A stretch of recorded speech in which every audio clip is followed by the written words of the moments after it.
Hi, I'm Dr. Fodero. I'm a board certified plastic surgeon, and today I'd like to take you through a primary rhinoplasty case. So this is a very pleasant 37-year-old female who presented to me with numerous complaints.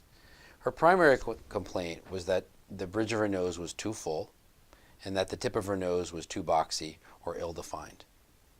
And you can see those issues on this oblique view.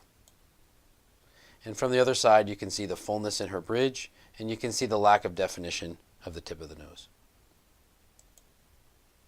And from the side view, you can see the clear bump. And from the other side, you can see the bump as well. What made her case a little bit unusual was that she complained of fullness in the left side of her face as compared to the right. And when you examine her, the bone on the left side of her face was actually more prominent than on the right-hand side. So a CT scan was obtained, and what it showed was that the bone was normal in appearance, but abnormally positioned. So she didn't have a tumor or any unusual condition. She just simply had a cheekbone that was more forward than the other side. So before we did the surgery, we talked about the corrections that I thought were possible. I told her that I could straighten her nose, that I could remove the bump from her nose, and that I could give her a more refined tip. I didn't think it was worth correcting this fullness in the left side as compared to the right. Simply put, too much surgery. So with more humble goals, we proceeded to surgery. So here she is after surgery, and I was able to give her a nice smooth bridge, so she doesn't have that little bump anymore, and the tip is more well defined. Here she is from the other side with a very smooth profile when compared to the pre-op pictures. And then on the oblique view, you can see a very pretty dorsum, and you can see a more refined tip. And when the light hits the tip of her nose, it has an overall better shape. Once again, from the oblique view, a nice smooth bridge, a more refined tip, and a slightly reduced nose. And from the front, you can see that the nasal bones have been straightened. The tip is now more refined. She still has some asymmetry with the left side compared to the right, which we talked about before her surgery, and we felt that correcting this would require more extensive surgery than was really warranted.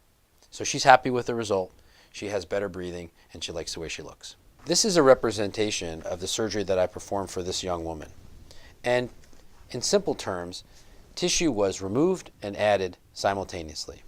So she didn't like the appearance of the bridge of the nose, so we removed some bone and some cartilage, and then we refined the tip and made the tip somewhat stronger.